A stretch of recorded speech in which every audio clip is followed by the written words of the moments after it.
ukekwaho gukubita ishoka umugabo we, ariko uburyo umugabo abisobanura ari mu bitaro birababaje pe. Ubwo ni mu karere ka Nyanza, umugore ukekwaho gukubita ishoka n'umuhini umugabo we nyuma yo kumwaka amafaranga 5,000 yari avuye guhingira, akamuha 3 amubwira ko ibindi 2 batarabimuha ariko nawe azayamuha nayo, ariko umugore ntiyabyemera, ntiyabyakira, amukubita umuhini, amukubita n'ishoka. Ni true story. Umugabo witwa Gatete Eugene ngo urwariye mu bitaro bya HVP Gatagara cyangwa se HVP Gatagara, akaba yarabwiye ikinyamakuru Umuseke ko akaga ko gukubitwa n'uwo yishakiye kamugwiririye ku itariki ya 7 z'uku kwezi kwa 9 ubwo yaravuye guca inshuro.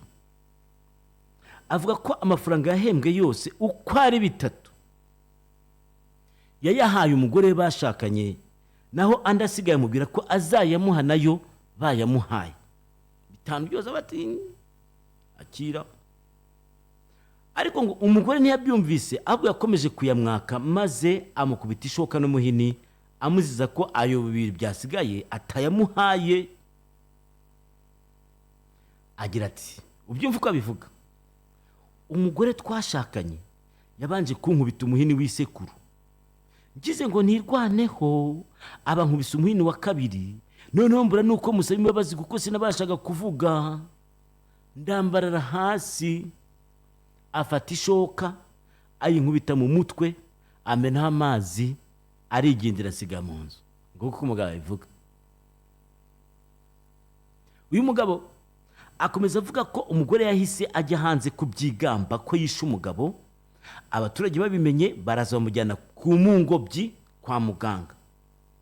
Arakomeza noneho sasa, nahise njya muri koma, nashidutse nibona kwa muganga, nibyo mvuga nabibwiwe n'abantu kuko nyuma yo gukubitwa nahise njya muri koma, nese ntakaza ubwenge.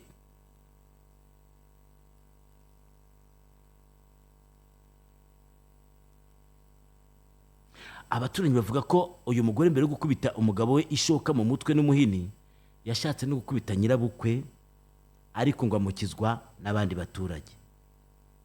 Umukuru w'umudugudu wa Bukinankwavu Jean Pierre Sibomana ntiyemeranya n'iby'uwo mugabo urembeye muri HVP Gatagara avuga ko ibyo gukubitwa ishoka ari ibinyoma.